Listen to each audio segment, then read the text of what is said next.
তিনি মঙ্গলকারী আর একই সঙ্গে অমঙ্গলহারী।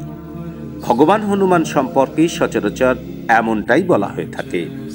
রামায়ণ থেকে মহাভারত, হিন্দু মহাকাব্যে ভগবান হনুমান সম্পর্কে নানা কার্যকলাপ সে কথা স্পষ্ট করে দিয়েছে, বুঝিয়ে দিয়েছে তার সম্পর্কে যা বলা হয়ে থাকে সে কথা মিথ্যা নয়।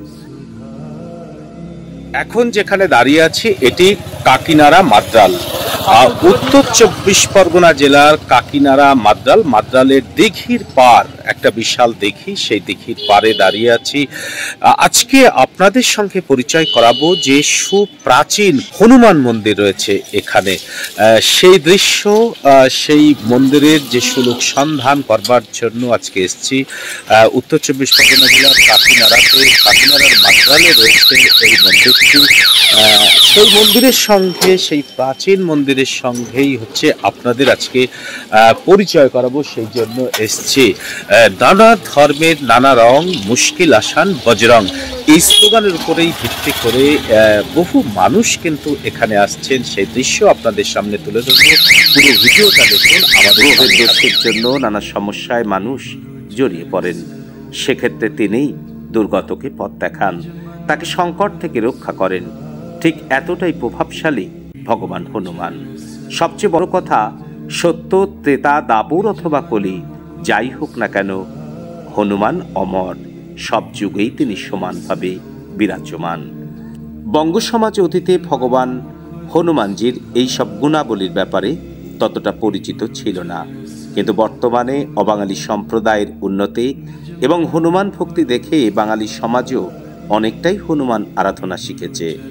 ফলে একদিকে হনুমান ভক্তি বেড়েছে, সঙ্গে কিভাবে ভগবান মহাবীরের আরাধনা করে জীবনের উন্নতি করা যায় তাও শিখে নিয়েছে বাঙালি সমাজ। আর এরই ফলে পশ্চিমবঙ্গে বাড়ছে হনুমান মন্দিরের সংখ্যা। একই সঙ্গে জনবিন্যাসের পরিবর্তন ঘটেছে, যার সঙ্গে পাল্লা দিয়ে বেড়েছে হনুমান আরাধনা। তবে এই রাজ্যে কিন্তু দীর্ঘদিন ধরে বিভিন্ন জায়গায় হনুমান আরাধনা হয়ে আসছে। এইরকমই একটি বীর হনুমানেরই জাগ্রত মন্দির রয়েছে উত্তর 24 পরগনা জেলায়। জায়গাটি কাকিনাড়ার মাদ্রাল জায়গাটি কাকিনাড়া ও নৈহাটি রেল স্টেশনের মাঝে। এই কারণে নৈহাটি অথবা কাকিনাড়া এই দুই রেল স্টেশনের যে কোনো একটিতে নেমে টোটো করে গেলে মাত্র 10 মিনিটের মধ্যে পৌঁছে যাওয়া যায়। এখানে রয়েছে বীর হনুমানের এক শায়িত 20 ফুটের মূর্তি। এই ধরনের শায়িত মূর্তি পশ্চিমবঙ্গ তো বটেই, এমনকি ভারতেও বিরল। কথিত রয়েছে রাম রাবণের যুদ্ধ চলাকালীন হনুমানজিকে অনেকটা যাত্রাপথ অতিক্রম করতে হয়েছিল। ক্লান্ত বীর হনুমান সেই সময় বিশ্রাম নিতে গিয়েছিলেন পাতালে, সেখানেই একপাশে তার বিশাল গদা রেখেছিলেন। জানা যায় হনুমানজি পাতালে যেমনভাবে শায়িত অবস্থায় ছিলেন, ঠিক একইভাবে ভগবান শিব পাতালে অবস্থান করেছিলেন। এই ঘটনাই বর্ণিত রয়েছে এখানে। তার বিশ্রাম নেওয়ার ভঙ্গিমাকেই কাকিনাড়ার মাদ্রালের মন্দিরে পুজো করা হয়। হনুমান মন্দিরের পূর্ব দিকে রয়েছে রাম সীতার মন্দির, যে মন্দিরটি হনুমান মন্দির থেকে বেশ উঁচু, সিঁড়ি বেয়ে উপরে উঠতে হয়।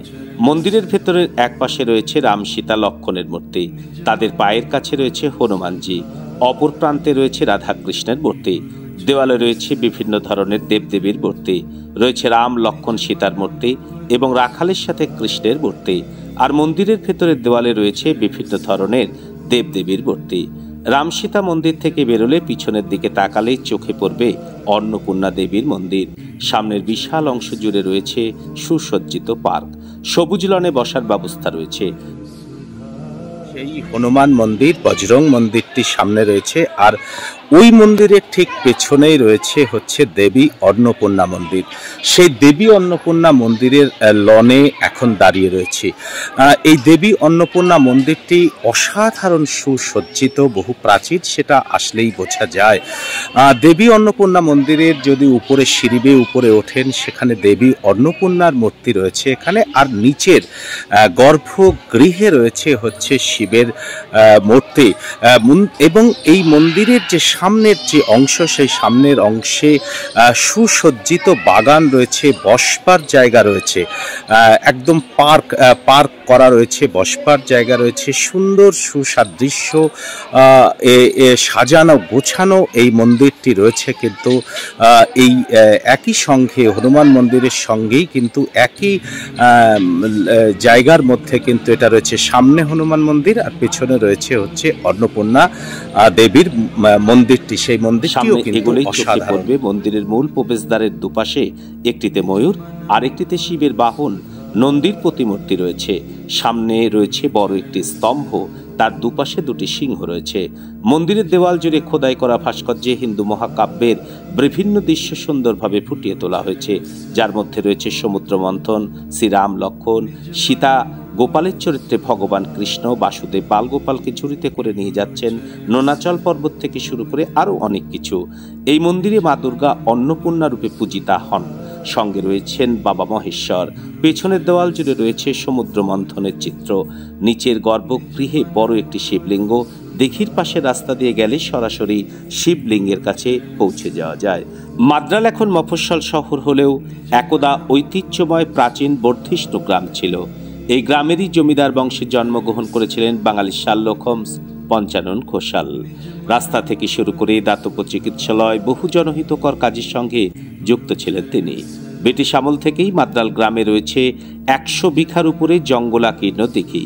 এই বিশাল দিঘি ও দিঘির সংলগ্ন বিশাল জায়গা ঘোষাল পরিবারেরই দখলে ছিল। এই দিঘি যেমন তিনি সংস্কার করেছিলেন, তেমনি 1940 খ্রিস্টাব্দের দিকে শিব মন্দির ও অন্নপূর্ণা মন্দির তৈরি করেন। পঞ্চানন ঘোষালের স্ত্রী ছিলেন ধর্মপরায়ণ, তার অনুরোধেই তিনি এই মন্দির তৈরি করেছিলেন। দিঘির একটি ঘাটে প্রাচীন বটবৃক্ষের নিচে সাহিত্য সম্রাট বঙ্কিমচন্দ্র চট্টোপাধ্যায় প্রায়ই এসে বসতেন এবং লেখালেখি করতেন। ডক্টর ঘোষাল সেই জায়গাটি সুন্দরভাবে বাঁধিয়ে দিয়েছিলেন।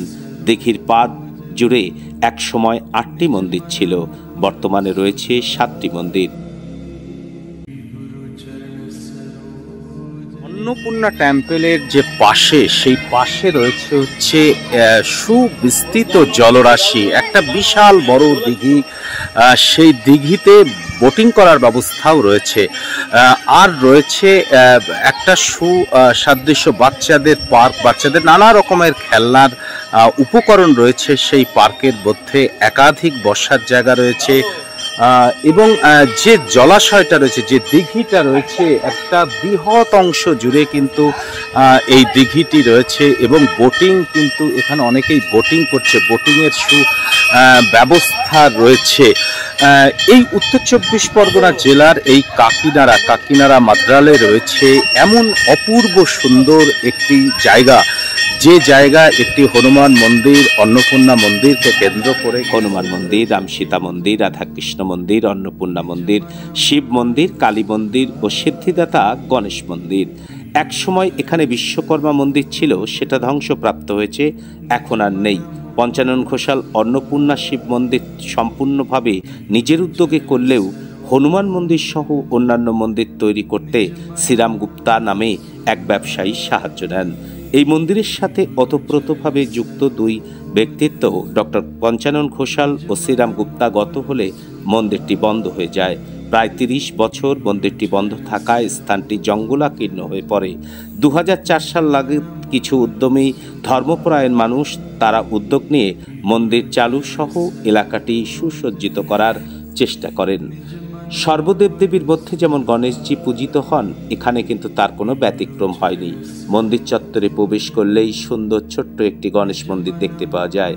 সেখান থেকে সামনে এগোলেই রয়েছে হনুমান মন্দির। মন্দির জুড়ে রয়েছে ঢালাই করা চত্বর।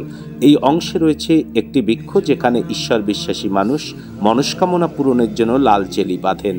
মন্দিরের সামনেই রয়েছে একটি যজ্ঞকুণ্ড। সমতল থেকে 10 ফুট নিচে হনুমানজি অবস্থিত। সিঁড়ি বেয়ে নিচে নেমে পুজো দিতে হয়। নিচে নামার সময় সকলে ঘণ্টা বাজিয়ে নিচে নামেন। প্রতিদিন নিত্য পুজোর ব্যবস্থা রয়েছে এখানে। পাশাপাশি মঙ্গলবার হনুমানজির জন্মবার উপলক্ষে বিশেষ পুজো হয়ে থাকে। হনুমানজি ব্রহ্মচারী হওয়ায় হনুমানজির মূর্তিতে কোনো মহিলা সরাসরি স্পর্শ করতে পারে না, তাই মহিলাদের দূর থেকে পুজো দেওয়ার নিয়ম রয়েছে এখানে।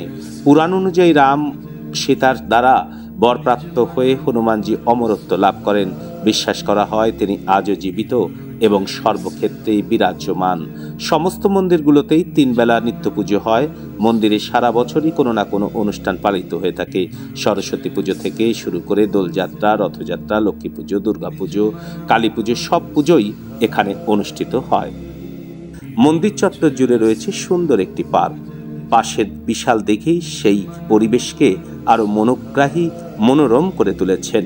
পার্কের মধ্যে রয়েছে হরিণের প্রতিমূর্তি, একাধিক বসার জায়গা, দোলনা সহ শিশুদের নানা রকম খেলার সরঞ্জাম। বিশাল দিঘিতে রয়েছে বোটিং এর ব্যবস্থা। মন্দির চত্বর জুড়ে অপরূপ প্রাকৃতিক সৌন্দর্য, যা আপনাকে মুগ্ধ করবেই। শুরু হয়েছে, অনেকেই শীতে কাছে পিঠে বেড়াতে যেতে চান।